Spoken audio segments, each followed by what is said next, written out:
절반 정도는 뭐 연애해서 사시기도 하고 뭐 친구들이 소개하거나 부모님들, 지인들이 소개하고 그런 것들 많은데 조금 결혼 문화에서 다른 게 뭐냐면 우리 친구가 이렇게 제 친구가 이제 결혼을 하게 되잖아요. 여자 친구 결혼하게 되면 결혼식 날에 자기 친구들 부르잖아요. 부를 때면 시집가는 내 친구보다 내가 더 이쁘게 차려입고 가야 돼요. 결혼식장에 가서 남자들 많이 꼬시거든요. 근데 여기는 결혼식장에 가면 뭐 따다다 해서 뭐 사진 찍고 뭐 축사하고 뷔페식장 가서 밥 먹은 기억밖에 없잖아요. 그래서 여기 사람들 그래요. 누구 결혼식 어땠니? 하고 물어보면 다른 거 말하는 게 아니라 걔는 3만 5천 원짜리야. 야는 7만 원짜리야. 그게 값이 정해지더라고요. 결혼식 기억이. 뷔페식당 얼마짜리인지. 근데 그런데 북은 그거 다르고 이런 룸 같은데 방을 하나씩 예약을 하는데 한 저가 4시간을 쓸 수가 있어요. 이 룸을. 큰 룸이죠. 그러면 앞에 신랑 신부 둘러리들 앉고 옆에는 신랑 측 선임들, 신부 측 선임들 이렇게 갈라앉아요. 그리고 가운데는 무대나 같은 거죠. 북의 남쪽식으로 아코디언, 북의 선풍음인데 막 선풍 치면서 신랑 측, 신부 측 나와서 막 춤추고 노래하고 이런 문화이기 때문에 결혼식 때 갈 때 천일총각들이 서로 눈 맞아서 막 그런 게 많은데 특히 뭐냐면 우리는 결혼식을 3일을 해요.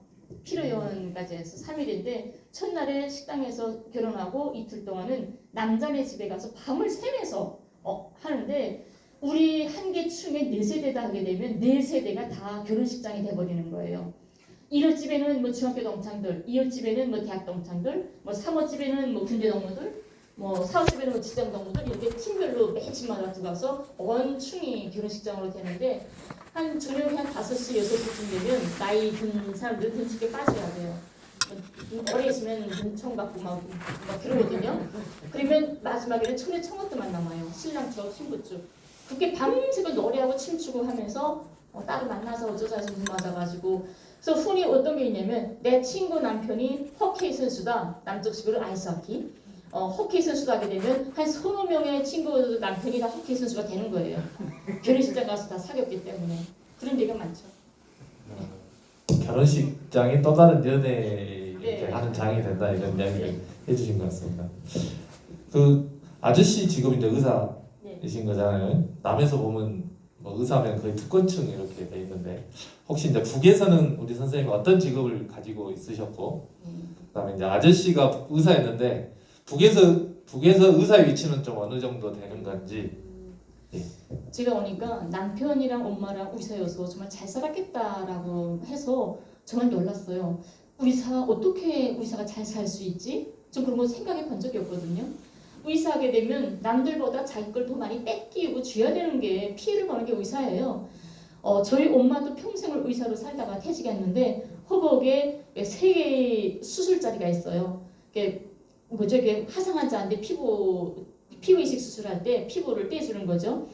그래서 환자가 먼저 도착했으면 병원 선생님들이 막 와서 이 환자 피형이 뭐다 하게 되면 의사 선생님들이 내 피 O형입니다. 내 피가 무슨 형입니다 해가지고 피 수혈하고 자기 살 좀 떼주고 이런 게 문화로 되어 있거든요. 북에는. 그래서 엄마도 3번씩이나 자기 살점을 떼주고 해서 새 수술자리가 있는데 그러니까 제걸 막 이렇게 줘야 되는 거예요. 뭐 하나도 뭐 더 따로 받고 이런 건 없는데 북의 문화, 우리 문화 하게 되면 사람은 태어나서부터 주치의 담당 의사가 있어요. 여기는 아무리 아파서 내가 아프다가 죽어도 누가 하나 책임을 느끼지 않잖아요. 내가 잘못해서 아파서 죽은 거잖아요. 여기는. 근데 북은 내가 아파서 죽었다 하게 되면 그 사람에 대한 책임을 누군가 져야 돼요. 건강관리 잘 못해가지고 그게 담당 의사거든요. 여기서 말하면 보건소 있잖아요. 보건소 같은 게 동네에 하나씩 꼭 진료소라고 있는데 거기에 선생님들이 한 선생님이 뭐 아파트 한 두 개씩 담당을 해요. 자기 담당지라서 오전에는 내가 담당한 아파트 환자들 치료하고 오후에는 모두가 나가서 망신을 나가야 돼요. 자기가 담당한 아파트에 망신을 나가야 되고 진료소에는 당직 선생 한 명만 남겨놓는 거예요. 그래서 오후에는 구급 환자 오는 것만 받고 모두가 다 망신 나가라는 거예요. 그래서 아프지 않아도 매직 다니면서 요즘은 장마철이라서 뭘 주의해야 됩니다. 몇층 메터는 폐가 나쁘기 때문에 뭘 주의해야 됩니다. 이런 걸 계속 선전을 해야 되는 거죠. 1년의 마지막에 청화할 때 내가 맡은 지역에서 환자가 뭐 몇 프로 많이 생겼습니다 하게 되면 의사 선생님이 처벌을 받아야 돼요. 근데 내가 맡은 지역에서 올해 환자가 한 명도 생기지 않았습니다 하게 되면 이 선생님은 성과금도 받고 특진도 하게 되고 이렇게 뭔가 이런 게 받게 되는 거죠. 그런 것 때문에 의사 선생님들이 퇴근 못 하더라도 매집 다니면서 해야 되는 거예요. 자기 처벌받기 싫으니까 환자 생기면 안 되니까 그렇게 되어 있는 거죠. 좀 그런 게 좀 다른 것 같아요. 선생님이 북에서 하셨던 직업이나 네. 저는 양복사예요. 양복사인데 여기가 좀 다른 게 여기는 뭐 패션 디자이너 하게 되면 디자인만 딱 하죠. 그리고 재단만 따로 하고 재봉만 따로 하고 하는데 저는 김치공업종합대학 양복점에 있었는데 김치공대 종합대학 양복점에는 길 가다 오다 아무 사람이나 절대 옷을 못 입어요. 여기는 꼭 김치공대 안에 교직원 노동자 학생들만 옷을 입을 수가 있는 것이거든요. 그러면 저희는 한 12명 정도가 있었는데 담당이 몇 명씩 담당이 돼요. 교수님이나 학생들이나 이런 거. 그러면 처음부터 디자인부터 시작해서 재단, 재봉, 봉제에서 입히는 것까지 책임을 져야 돼요. 이게 모두가 다 담당제예요. 우리 병원도 담당제고 이런 뭐 직장도 담당제고 예를 들어서 지나가다가 상점에 우리는 과일남새 상점, 뭐 공업품 상점, 식료품 상점, 아파트 단지에 주상복합처럼 이렇게 밑에 상점들이 있어요. 근데 지나가다가 이게 사과를 파네? 나 사과 1kg 주세요 하게 되면 이 또라이하네 이렇게 되는 거예요. 이 상점에는 이 아파트에 100명이 거주하면 100명에 한한 과일이나 물건이 여기에 공급이 된 거예요. 국가로부터. 다른 사람이 지나가다가 뭐 하나라도 가져가면 그 누군가 여기 주민이 못 가지게 되는 거죠. 그러니까 내가 뭘 가지고 싶으면 나를 책임진 우리 아파트에 있는 상점 가서 내 걸 가지고 집에 올라가야 되는 거죠. 이게 모든 게 담당제이기 때문에 양복점 같은 것도 내가 몇 명을 담당했다 하게 되면 처음부터 디자인을 해서 옷을 해서 입히는. 그래서 내가 담당한 사람들은 팔 길이가 오른쪽이 왼쪽보다 0.5 길다, 다리 두께는 어떻다, 이게 뭔가 다 끼고 있는 거죠. 어떤 색깔 좋아하고 어떤 뭐 이런 걸 좋아하는지 그렇게 돼 있죠. 네. 그럼 이제 또 남에서는 예를 들면 김현희 씨는 당에서 이 일을 해 시키는 대로 해야 된다 이렇게 지금 다 생각이 이렇게 됐어요. 그럼 이제 본인이 좀 이 양복사를 하시게 된 계기나 이런 걸 좀 설명해 주시면 더 좋을 것 같아요. 그 사회적 이치란 표현이 맞는지 모르겠는데 그런 건가요? 우선 북에는 직업이 없는 사람은 불법이에요. 직업 없는 사람은 비판받아야 되고 그래서 무조건 직업이 있어야 되는데 남자들은 60세 정년이고 여자들은 55세가 정년인데 건강한 사람은 남자들은 60세까지 무조건 일해야 할 의무를 가져요. 하지만 건강하지 못하고 가정 사정이 있다거나 뭐 건강상 이유가 있으면 여기에 무슨 기초생활수급자라든가 이런 거 있죠. 국가가 혜택을 주는 그렇게 되는 거죠. 근데 여자인 경우에는 55세라고 하지만 시집 가기 전에 처녀 때는 무조건 일해야 할 의무를 가져요. 처녀가 직업이 없다면 불법이에요. 근데 결혼하자마자 결혼식 끝나면 내가 일할 건지 집에서 놀을 건지는 자기가 결정하면 돼요. 여자는 일 안 해도 돼요. 일하고 나 놀겠습니다. 놀아도 되고. 근데 북의 문화가 한 80%나마 한 85% 정도가 다 직장을 가지고 일하는 문화라서 집에서 노는 거를 좀 사회적 전제, 사회적 가치관에서 떨어진다라는 어떤 그런 부끄러움 이런 걸 가지고 있는 거라서 다 직장 다니려고 노력을 하는 거죠. 근데 그러면 직장은 국가가 무조건 배치를 해줘요. 매 사람당.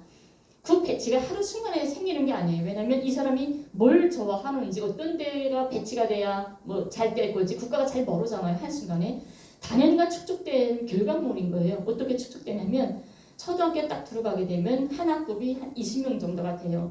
그러면 20명 중에 초등학교가 5년이고 중학교 3년, 고등학교 3년 이렇게 됐는데 초등학교 5년 동안 담임 선생님이 단 한 번도 바뀌질 않아요.